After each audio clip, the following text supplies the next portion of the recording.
যখন এগরার খাদিপুলে তৃণমূলের পঞ্চায়েত সদস্যের বাড়িতে বিস্ফোরণ হয়, 9 জন মারা যায়, তখন মাননীয় মুখ্যমন্ত্রী তার প্রধান উপদেষ্টা আলাপন বন্দ্যোপাধ্যায়ের মাধ্যমে এই বেআইনি বাজি কারখানা নিয়ন্ত্রণের জন্য সুনির্দিষ্ট পরিকল্পনা ইত্যাদি ঘোষণা করেছিল, বাজি হাব ইত্যাদি।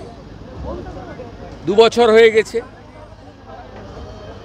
রাজ্যে যে মুখ্যমন্ত্রী বা তার প্রশাসন শুধুমাত্র টিভির পর্দায় আর খবরের কাগজে আছে,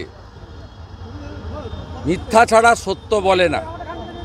আজকের কল্যাণীতে খোকন বিশ্বাস, যিনি তৃণমূল কংগ্রেসের একজন নেতা, স্থানীয় কাউন্সিলরের মদতে বেআইনি বাজি কারখানা, যেখানে লাইসেন্স নেই, ফায়ার ব্রিগেড ঢোকার মতো প্যাসেজ নেই, এখনও অবধি 5 জন মারা গেছেন। এর দায়ভার রাজ্যের পুলিশ মন্ত্রী, মুখ্যমন্ত্রীকেই নিতে হবে এবং আলাপন বন্দ্যোপাধ্যায়ের উচিত প্রেসের সামনে এসে তার যে গাল গল্প সুন্দর বাংলাতে রসিয়ে রসিয়ে বাজি হাব, বাজির রোডম্যাপ, বাজির এসওপি, এগুলোর কি হালত একটু জবাবদিহি জনগণের কাছে করা দরকার।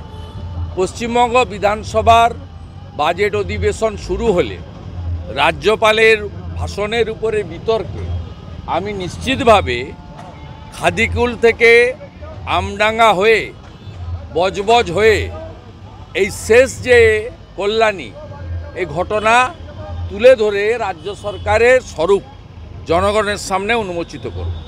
আপনারা বাঁকুড়ার প্রশ্ন করেন না কেন? এই বাঁকুড়া শহরে 1 নম্বর খতিয়ানে খাস জমি যখন ওয়াকফ অ্যামেন্ডমেন্ট বিল জেপিসিতে এবং লোকসভায় বিচারাধীন, সেই সময় এখানকার জেলা শাসকের নির্দেশে এডিএম এলআর ওয়াকফ প্রপার্টি বলে 30/1/2025 মতোয়ালির নামে এখানে রেকর্ড করিয়ে দিয়েছেন। রেকর্ডের কপি বিরোধী দলনেতার কাছে আছে। আমরা এটা নিয়ে আন্দোলনও করব এবং এটা নিয়ে লিগ্যাল ব্যাটেলও করব।